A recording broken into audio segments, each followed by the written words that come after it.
All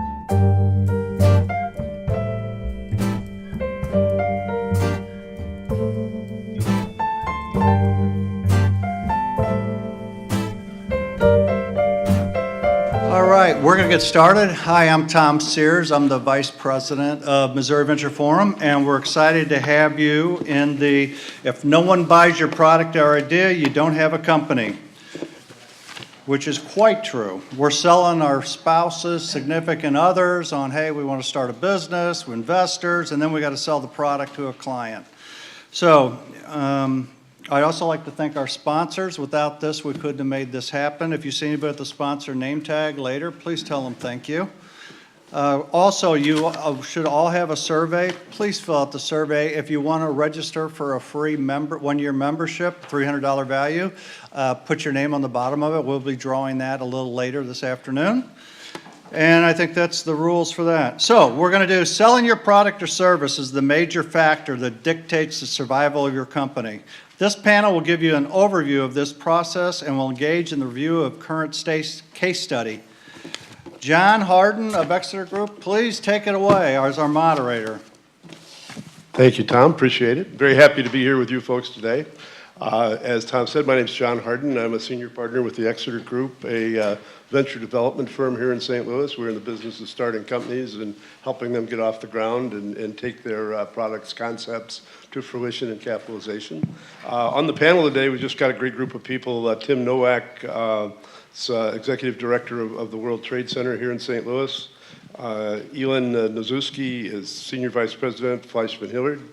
Mark Beeney, immediately on my right, is Vice President of New Solutions at Express Scripts.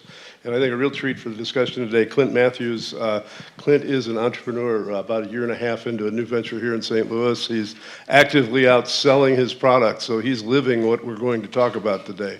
So very exciting to have that discussion in place. A little quick rundown on our agenda. We're not real formal here today, so don't hesitate to jump in with questions as we go along. But Mark is going to talk to us about defining a target market and creating a value proposition. He has a great deal of experience with that in his work at Express Scripts. Elin, of course, at Fleischmann Hillard has a great deal of professional experience in creating and delivering the selling message to the target audience. Tim is going to talk to us about an area where he's expert in thinking globally with your business. And when he mentioned that to me as we were putting the program together, I couldn't agree with him more that regional, United States, what have you, is just not enough. We've got to look worldwide and look at the opportunities that exist on that basis. I'm going to talk a little bit about distribution channel strategy and making decisions around salespeople and do we need salespeople, do we not need salespeople, all those kinds of things. And then Clint is, as I mentioned, going to share with us some of his experiences with StartRight, his startup, and he's having a smashing success, so he can tell us what really works in selling out there. So with that, Mark, it's to you, and we look forward to our session today. All right, thanks, John. So before I start, let me just ask by a show of hands, how many of you would consider yourselves competitive individuals? Right, so I see pretty much every hand go up. So the first thing I would say is you should commend yourselves and be proud. As I walked in, one of the things I noticed was there were a lot of name tags sitting on that front table of people that decided either for whatever reason they couldn't make it here today. So in my mind, you've already got a competitive advantage just by being here and just having an open mind and networking with people that can help you and to provide you information that you may not have had walking into this space. One of the things John asked me to do today was to come and talk a little bit about creating a value proposition and defining a target market. And so I'm going to talk about those two kind of together because they are very much linked.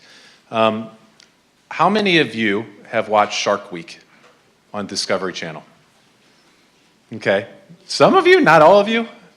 So one of the things that was very interesting about Shark Week on Discovery was, and this was something that they learned after the fact, was that ratings shot through the roof of that during that week.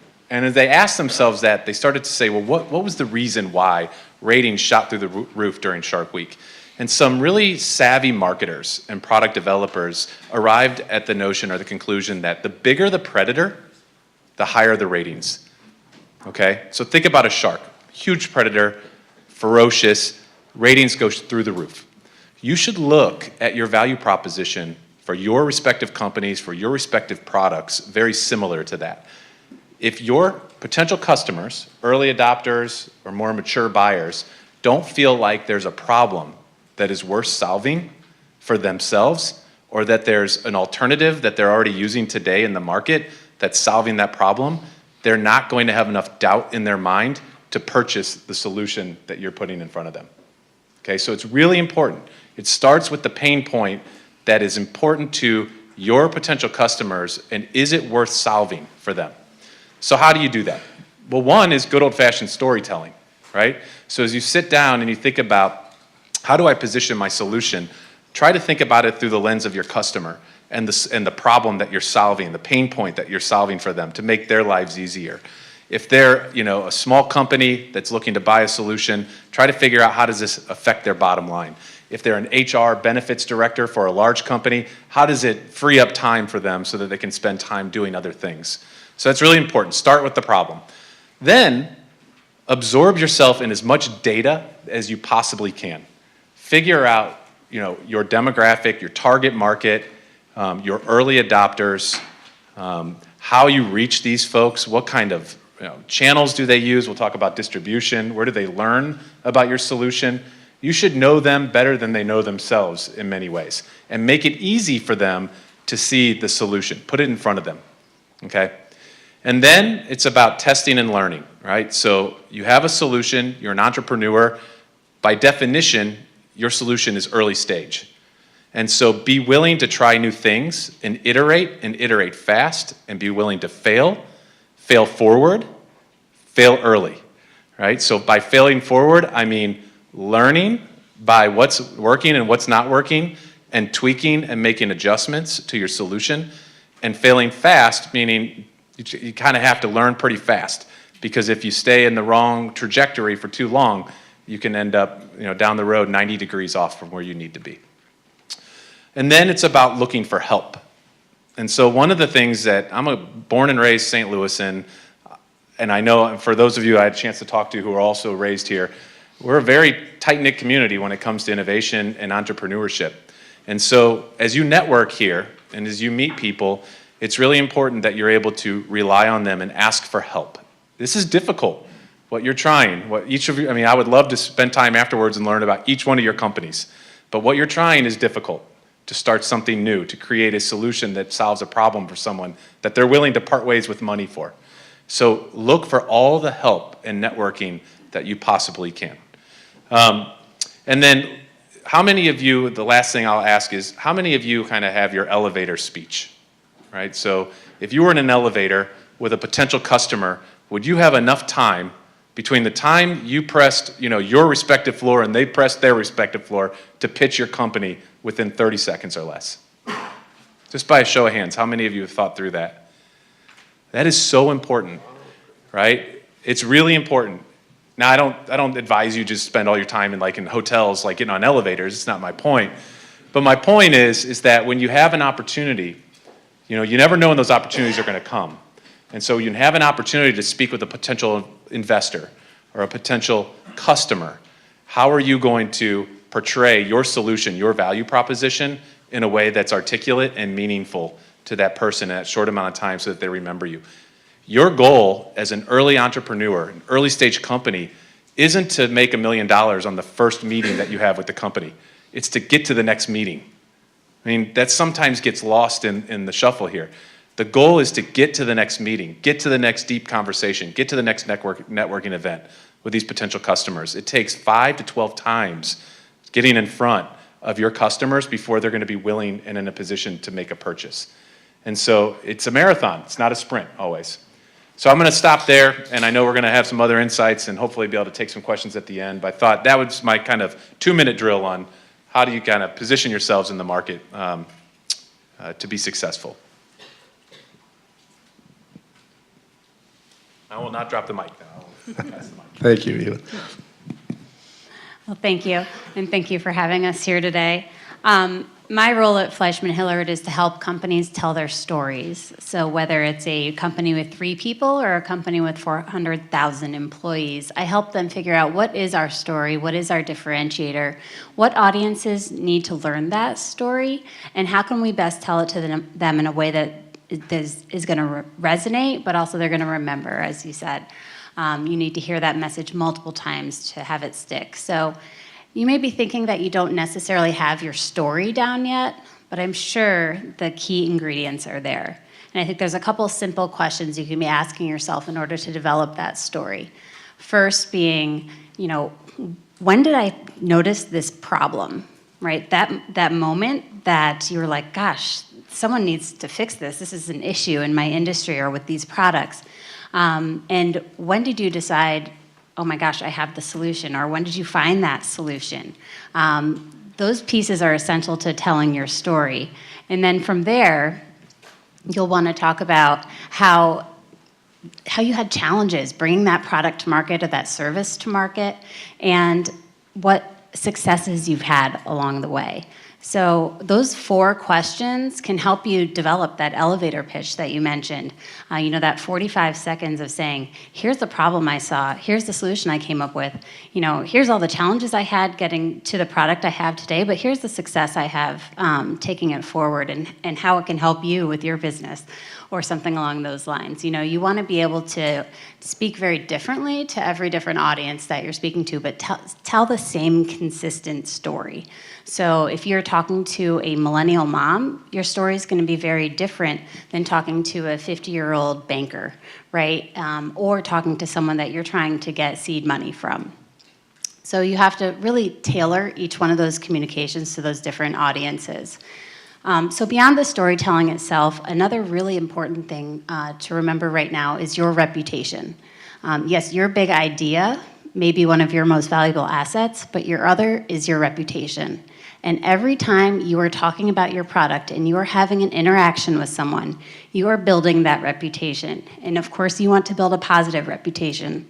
So whether it's the person on the phone helping that customer, your customer service representative, or if it's you in an elevator talking to someone about your product, or if it's how quickly you respond to an investor asking a question, each one of those is a deposit into your reputation bank.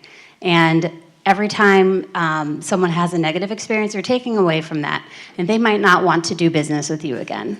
So remember that if you're building a Facebook page for your brand, you can't just let that sit there. You need to be feeding that with positive news about your company, with, I think about your waffle business, right? Which I'm sure you'll talk more about, but you've got a lot of content to work with, right? You can share pictures of your waffle, you can show how it's made, you can share recipes about it, you can talk about the 2 new stores that you got in the last month and where your product's available. There's a lot of new messages you can be telling to your audience all the time, but you can't just keep saying the same thing over and over again. You need to find different ways to tell that story that's going to connect with the different audiences that you want to know about your product, influence others to buy your product, and to purchase the product themselves. So if you walk away from today and just understand, develop that story and protect and build that positive reputation, you're definitely on your way. Okay, I'm Tim Nowak. I'm with the World Trade Center, St. Louis, and many of you are probably thinking the same thing as our moderator was thinking. World Trade Center? We got a World Trade Center here in St. Louis? Yes, we do. But quick, I want a show of hands. How many of you thought Mark was going to ask you, have you seen Shark Tank instead of Shark Week? Because I thought that's where you were going with this thing. Because I have a confession to make. I am the last person that should be here on this panel. And I told Soren this early on when Soren asked me to come here. And this might be why Soren put me on the 4:30 p.m. panel after everybody's been here for 3+ hours. But no, I'm happy to be here, and I say half jokingly, half seriously, that I really am one of the last people that should be here because this is a different world than I'm used to. My background is international. having lived abroad for a period of time, but also worked for a medical device company and also a healthcare system doing international business development, but it was never really for a pure startup company.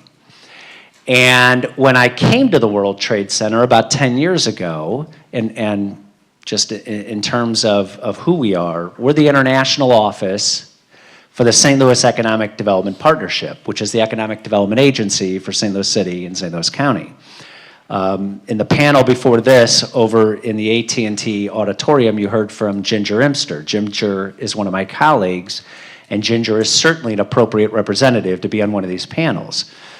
But as we work within the economic development community, our job for years has been to help promote St. Louis globally, help connect companies here to international opportunities.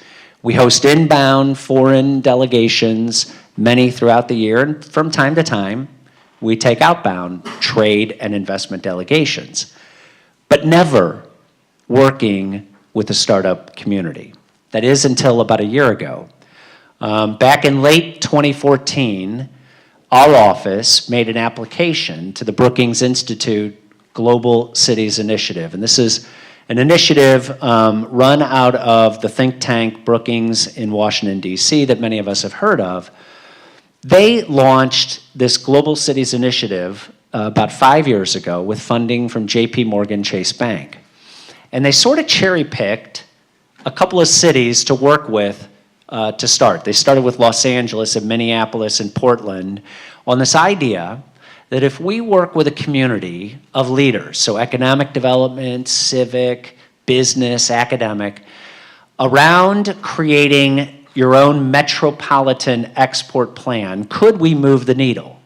Could we make a difference in having communities, not state level, not federal level, but really at the city, at the metro level, have communities get around the idea that economic development is not just attracting the big new company to move into your backyard. Quite honestly, that is a small fraction of economic growth. The real economic growth comes from business expansion, including exporting. The data is compelling.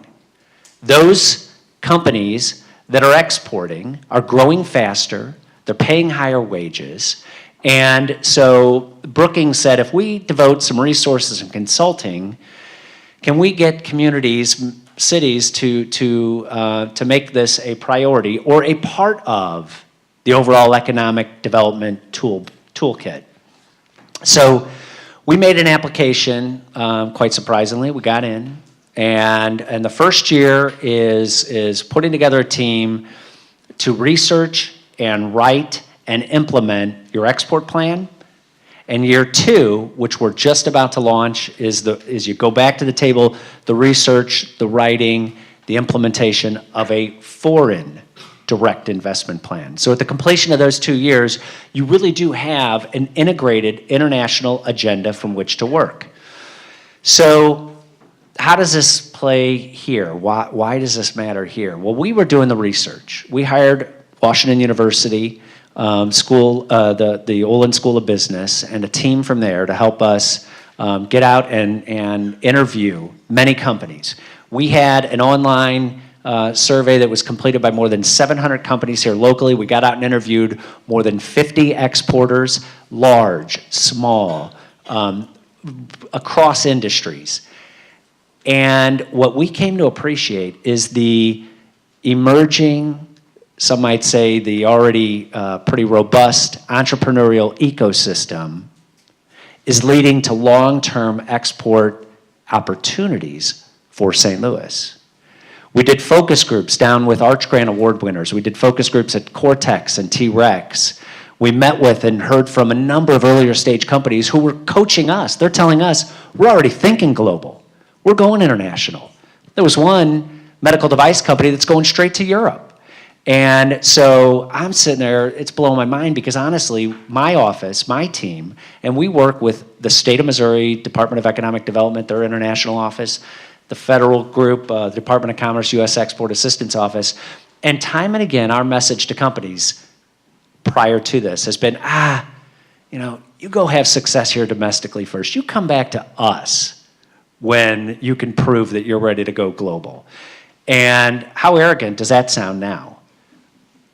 It really we came to the better realization that these early stage companies are born global. Many are born with this idea, I'm going here, or I need to develop relationships here. Some of them, because of our strong immigrant entrepreneur community, are already leveraging those connections that they have. And so I gotta be honest, we relate to the game.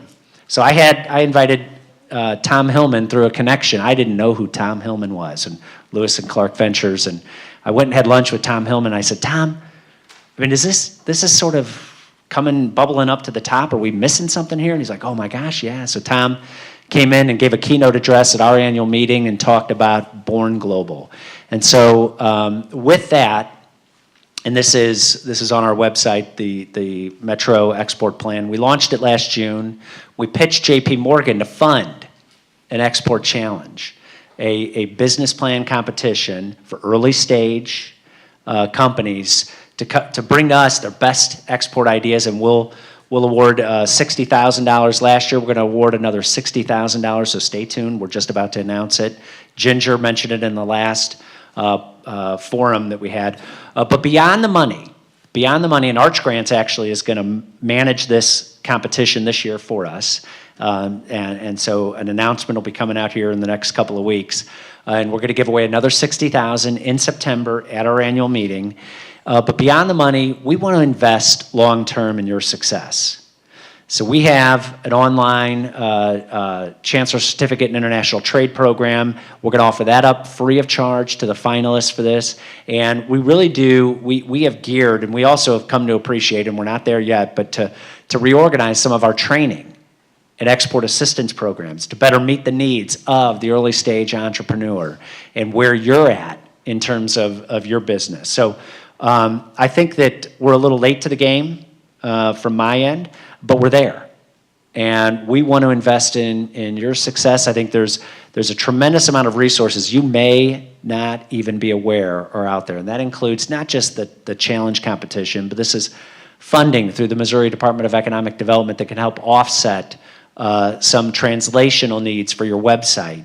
Funding that's made available that goes unused, quite frankly, some years, to help reimburse for trade shows abroad. You know, there's a lot. You're thinking business plan right now, and just as you're thinking business plan, when you're looking at exports, you got to do the work on an export plan too. It's an investment. It's not just a response to somebody contacting you from Belgium who found you on the internet. It is, those happen, and a lot of times that's how you get introduced into exporting. But in the long run, it's an investment. It's an investment into prioritizing markets, so market research. Where are you going to have the most success? A lot of times it's Canada or Mexico, our neighbors to the north or the south, but not always. We can help you look at some of that market research, help you to prioritize, and then you've got to make the commitment of resources. Be intentional that you're gonna take the time to go over, and you can't just do this over the phone or via the internet. You got to go spend time in market. And but when you're done, when you're at that point, you need to know there's a lot of people, our office locally and others, who want to invest in your success too. So thanks for being here. And Soren, thanks for making me be on the panel. And Tim, thank you for Born Global. I love that. That's a great tagline, and that really needs to be the market focus for any early stage business today, because that's the world that we live in. And we live here in St. Louis, and it's a marvelous place, but if we could sell globally, our reach is better, our return is better, the endpoint for our business is better. So really great eye-opening comments there. I'm going to talk a little bit about reaching the market, distribution channel strategy, to kind of get into some of the tactical piece of commercialization, because that's a common question, and it's a question that you should be looking at now, regardless of how early you are in your venture. You know, it's kind of unfortunate that the commercial discussion is at the end of the day, and it's just a small piece of the overall discussion of entrepreneurship here, because without commercialization, without sales, there is no business, and all of the things we've learned earlier today don't really matter. So, and reaching the market is a big piece of it. You've got to have the right story to tell. You've got to have the right product developed. You've got to have the right capitalization to get there. But then how do we get there? And where is there? And Mark discussed that in determining the target market. Big question that people ask themselves when they're in your shoes and getting ready to go to market with a product is, do I hire salespeople? Do I find distributors? How do I actually reach out and touch my customers? And some rules that I've learned over the years in managing commercial organizations and large corporations and in startups, I'd like to share with you today. I think they're very useful feedback to think about as you move into that stage of your business. If your product is complex and requires a great deal of explanation to bring to life the real value proposition that exists behind it, you're probably better served in many cases with a captive sales organization. People that are on your payroll whose life is there to define the value of that product for customers. Also, if it's highly differentiated, quite different than what's been there in the past, and that may be a big piece of the value proposition that you create, but if it's quite different than what's been available before, and again, it's going to require education and teaching, and you need to think of having people on your team with skin in the game to make that story stick in the marketplace. If the message is complex, if you need a lot of customer support. My background is 40 years in the life sciences business, working with physicians and surgeons in the application of various medical devices in the operating room. That takes a lot of customer support and doesn't always work well with indirect channels. It's generally better served with some level of direct channel.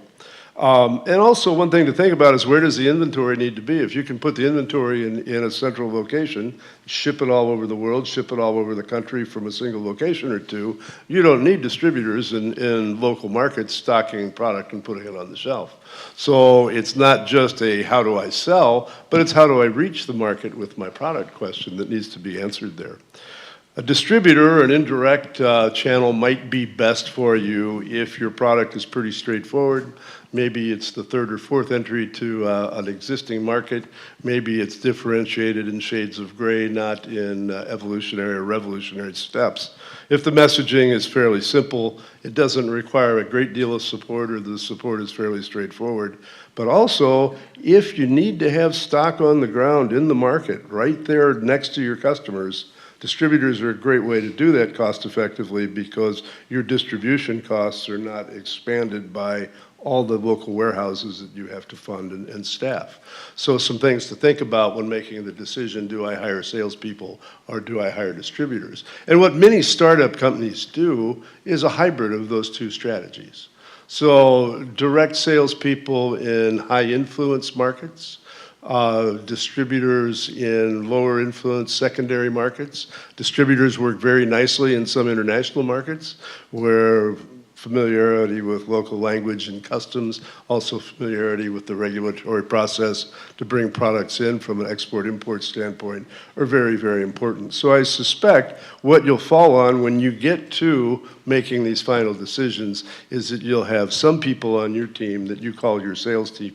You'll have some people outside your organization that you call your distributor network, and a cohort of your colleagues managing that group of people as well. And that's generally how startups, at least in the world of manufacturing, roll up. Soren also asked me to talk a little bit about, as you hire salespeople, how do you choose the ones to join your team? And there are a number of criteria I could share with you that I could suggest to you, but I'm going to suggest these 4 attributes that you look for when you start to hire salespeople. The first thing is a demonstrated bias to achievement, someone who's done well, won awards, been at the top of the lists in sales wherever they've been. Because achievers don't change as they go forward in time. People who have a bias for achievement, people who have that competitive spirit that Mark alluded to, are the kind of people that you want on the ground selling your product. I've hired hundreds of salespeople, or had the privilege of sitting in on hiring of hundreds of salespeople in my career, and a stable employment history is also very, very important. You see people in sales jump around quite a bit because the quotas start to go up and the opportunity to make a good living starts to go away, and it's time to get a new job. Well, that's not the kind of person you want. You want someone who's been there in the trenches, been successful year in and year out, serving his or her customers well and achieving their sales goals. domain experience is important, more important in some fields than in others. The world that I come from, med tech, is pretty specialized in terms of domain experience. And although we want all those intangibles that we talk about in terms of achievement bias and stable work history, we also want to see people, if we're selling cardiovascular devices, that know the cardiovascular space, that selling diagnostic devices that know the diagnostic space, because there is a big difference in the way business is done across certain domains, at least in that particular segment of business. And then I think probably one of the most significant things I learned early in my career as a sales manager, I learned it from a fellow named Foster McGaw, who was one of the founders of Baxter Life Sciences in Chicago, a multinational company well into the billions a year in sales. And Foster was an old fellow when he told me this, but it's great advice. He said, I wouldn't have anyone selling my product that I wouldn't welcome in my own living room. And I think that really means a lot. You know, chemistry has to be right, and the sales part of what your company is going to do is representing your company to individual people. And chemistry and the capacity to cross those barriers from an interpersonal standpoint are very, very important. So those are my comments on that. I'd be happy to take questions as we get to the end. And now I think for the piece de resistance of our talk today, Clint, no pressure now, partner. But Thank you, John. So a great analogy when it comes to startups, I think, can be drawn from a great program called South Park. And there was an episode that you may or may have not watched that dealt with underpants gnomes.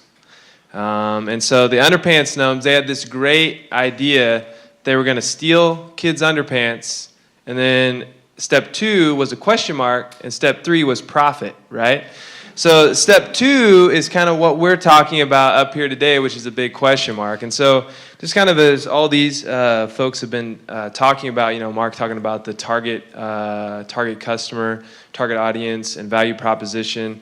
In StartRight, we've been able to, you know, over the course of a year and a half, really define who that is for us, mainly because we've been in front of about 30,000 customers.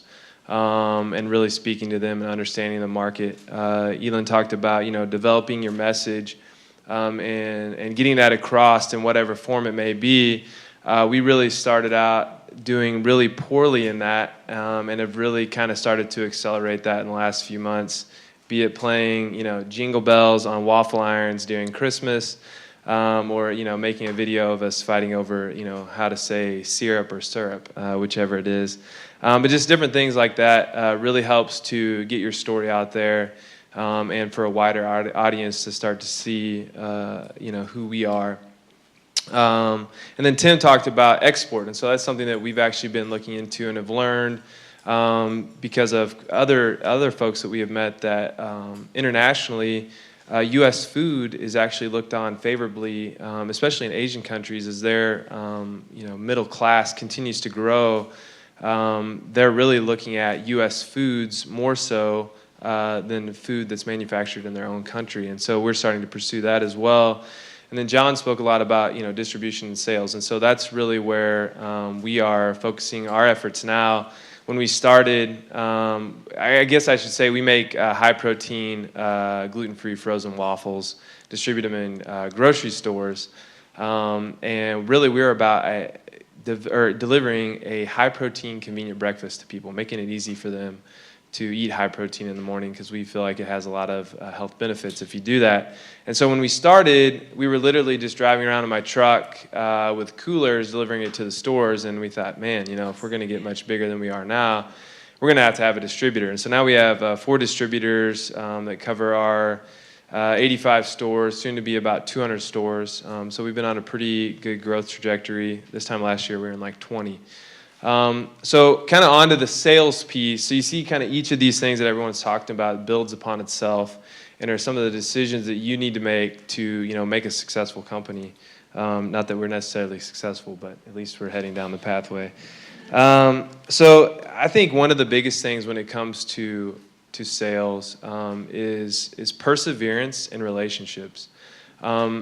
Really, you have to really develop good relationships with people and then use those relationships to go out and leverage other relationships. And really, that's the key to sales. And you will get told no a lot. And so it's great you really have to be perseverant. So if you think of one of those blow up things that you can like punch and it'll fall back and then it just pops right back up. When you think of perseverance, that's what I think about. Getting punched in the face, getting knocked down, popping right back up and going on about your way. Also, being able to take every shot on goal that you can.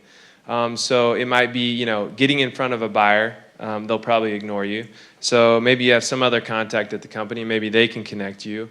Or maybe you've got information in front of a buyer. I actually used this the other day and then had a connection also in the store with someone that liked to do in-store cooking demos. That was her job. And so I told that lady, hey, if you could connect with the buyer and just ask her when we're going to have our product in there so that we can get in with you and do an in-store demo, that would be fantastic. And so she did that. And so then the lady's like, oh, yeah, they'll be in there in the next month. So anyways, just, taking every shot on goal that you can. If you know somebody at the top of the company, maybe getting to the buyer through that. Again, that goes back to the perseverance thing and always, never giving up because you never know what that piece of information is or the connection or pathway to get to the right decision maker and what that pathway will be. And then the other thing is don't be afraid to go big. This is with a previous company, also a startup that my co-founder and I started, and we've shut down since then. Learned a lot doing it, but we were traveling down to Nashville, and so I just got on Google driving down the road and looked at this company. I thought, it'd be great if we could meet with somebody in this company while we're down here. And so I got on LinkedIn and found some, lower level people in the company that had their email address. And then I went to the executive webpage on the site and said, okay, I want to meet that guy. And so I just guessed at his email address, boom, sent an email off. He ended up being one of the co-founders of the company. And he's like, hey, you got a pretty interesting story. Why don't you stop by our headquarters and meet with these folks? So there were just two dudes. That's what Kyle and I call ourselves quite often, is just two dudes. And we were meeting at a international company headquarters talking about our product. And it was kind of just random. So, that's just kind of taking, a big perspective. And why not? It's not going to hurt you if it doesn't work out. And who knows, it could be a great connection there down the road. So, there's other things I could say, but I think those are the big things is, and don't go in front of people, always just selling yourself, but ask questions, get to know them, and try to, develop that good relationship with them. I think that's really important. Thank you very much, Clint. There's a wealth of knowledge here with my colleagues on this panel. We would welcome your questions right now. We'd love to answer any and all of them. Sir. Yeah, Clint, I really liked what you said about how, you've had the chance to learn and refine what your brand is over 30,000 customer interactions, whatever the phrase was. But I'm curious, what kind of culture and systems do you think you have to put in place to actually turn customer interactions into institutional knowledge and learn from you? So that's a good question. When it comes to processes, we are just now actually getting to the point where we have time to actually try to put some processes together. For a while, it was just kind of, willy-nilly, figure it out as you go. As you start to, I think the key thing that we take is when it comes to food, and this is a little bit unique to food, but everybody thinks they're an expert in food because everybody eats food every day. And so we figured that out pretty early that, you can't really change people's mind when it comes to food, but you can listen and, if they would like your product, then, you just, you're there in front of them and they'll end up buying it. But what we always try to listen for are key themes. So, everyone will have their little snippet of information, but there are some key themes that you will pick up from multiple people and you say, hey, you know what? I think we need to pay attention to that and I think we can make a few changes to be able to take care of that so we don't have to listen to that key feedback anymore. And for us, that's what it's really been is picking up on those key themes because everyone will tell you something and a lot of it's different. But if you start getting those key themes, that's something that you need to listen to and take action on. Please. So I appreciated the information that you all gave about sales. Does anyone have any pearls of wisdom on the marketing side. Sure. What exactly are you looking for? You did touch on it with the story, but, in terms of reach or channels or what have you.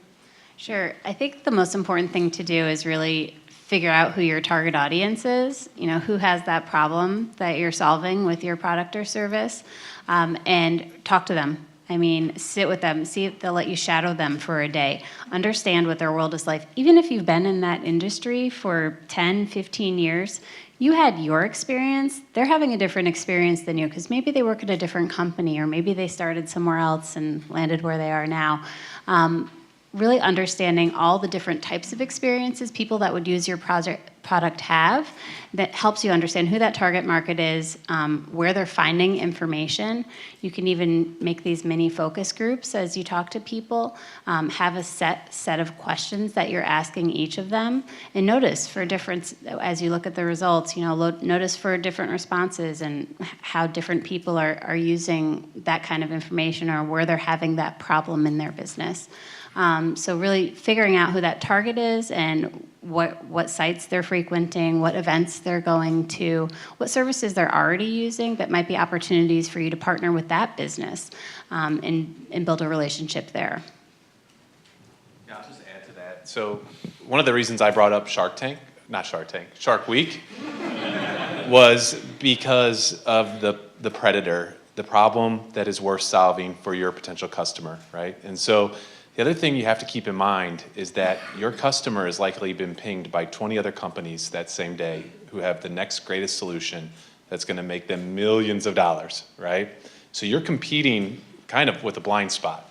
And so how do you set yourself apart from, competitors that you haven't even seen or heard of? And so I love the analogy Clint has of being bold. What do you have to lose, right? And so at Express Scripts, we call it business theater in a lot of ways. It's taking your solution and solving a problem for a customer that's worth solving, but creating a story, to Elon's point, around that's bold, that's memorable, and that catches someone's attention. And then I also think, from a sales perspective, is listening, not just listening, but hearing your potential customer, because they're going to provide you tidbits of information that are going to help you with your next meeting. So we talked about getting to the next meeting, right? And you're going to be able to use those in the way that you reposition or position your solution. And then the last thing I'd share with you from a sales perspective is have a strategy around retention, because retaining your existing customers is as important, if not more important, than acquiring new customers. And so don't overlook that aspect of it either. Have processes and a discipline of understanding what works for your customers, what doesn't, once you are able to acquire them, and have a discipline in retaining them. With me, I just have a very small startup website company, which is very saturated. I make jewelry, but with clay, but using 3D printers. However, I wanted, on the marketing side, I wanted to know, what do you think about viral videos and podcasts? What's your opinion on those as a marketing strategy? So you can't just go out and create a viral video. We get that request all the time. A video becomes viral all on its own. But what you can create is an interesting video. And what's interesting to people is what is usually something emotional. It's making you angry, it's making you happy, it's making you laugh, it's making you sad. And those are the types of videos that you share because it caused you to react in a certain way. So, creating interesting content, I think it would be really interesting to learn about how you make, doing a how-to video of how you're making those, and, your design process and drawing some of those things before you actually make them. That would be really interesting. I did like a this or that. So it looks like something that looks like mush and a bunch of just crap. Turn into something that's, That's great. That's also, photo content, right? So a before and after picture. You asked for another thing. You said viral videos and In podcasts, yeah. So podcasts, you want to be a little bit higher level than talking about your specific product. So I think, talking about trends in the jewelry industry, trends in accessories, trends in fashion, and how your accessories can play a role in that, more than talking about your product specifically. Because people don't want to hear a sales pitch on a podcast, but they do want to learn something. They're looking to take something away that they can then use in their life. So whether you talk about your challenges of being an entrepreneur, or the one sales strategy that was really successful for you, or or fashion trends. Those are different things that people are interested in, but you're not going to want to focus in on your product. Additional questions, please. Anyone? Yes, sir. This probably depends a lot on what you're selling or industry, but can you talk a little bit more about designing sales compensation plans for a sales team? I'd be happy to take a crack at that. I think it does depend on what industry you're in. It really depends on where the benchmarks are in the industry. And websites like Glassdoor.com today are really useful for finding out what companies are paying people at various levels to understand what is required. I personally, in the manufacturing business-to-business based sales that I've worked with for 40 years, preferred very small fixed compensation and very high levels of variable compensation. I believe firmly in overpaying overachievement. And if people do exceptionally well, they do exceptionally well on their W-2.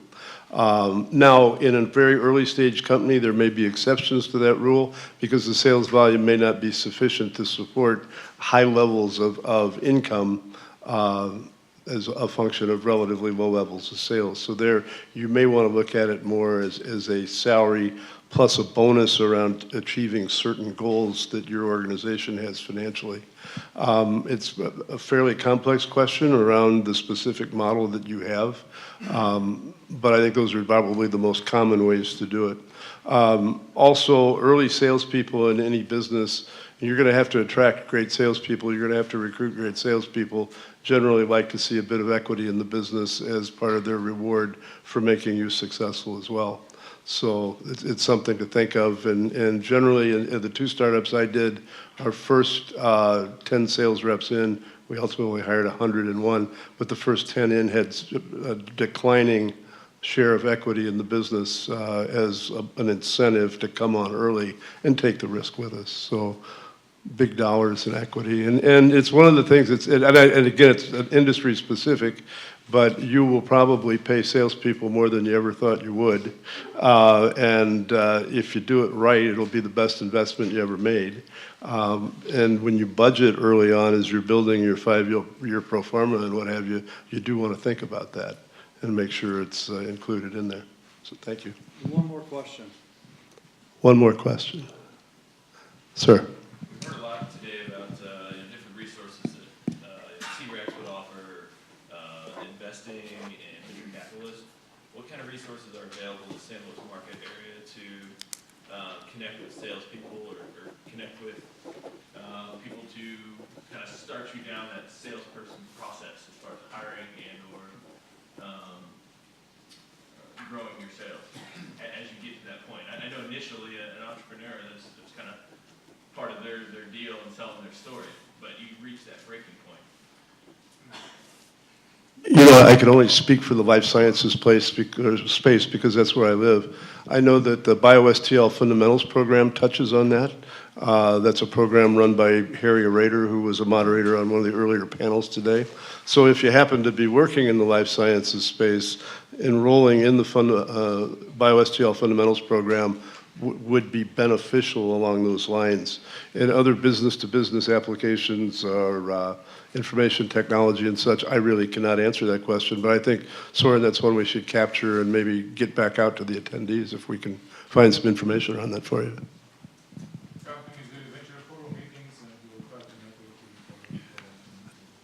This fall, we're actually looking at putting together a full couple-hour program on sales and marketing so that people can go deep. So I'd like to thank our panel, our sponsors. So thanks the panel. What a wonderful job.